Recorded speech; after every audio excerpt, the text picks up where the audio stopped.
Nak, happy ka? Tulog ka pa, maaga pa eh. Alas 5 pa lang eh. Ha? Ano? Dedede ka? Dedede?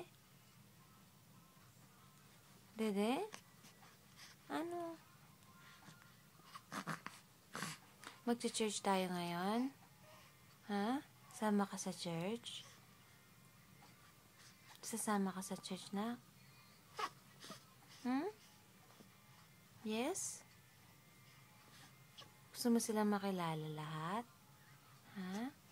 Magbe-behave ka ba sa church mamaya?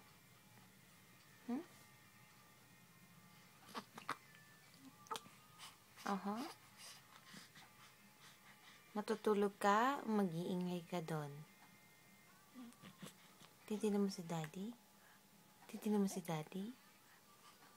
Tulog si Daddy oh.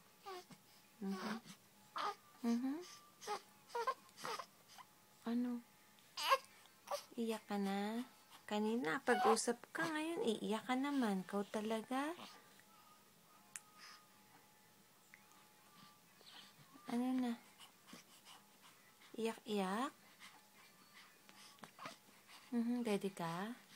Dede? Okay.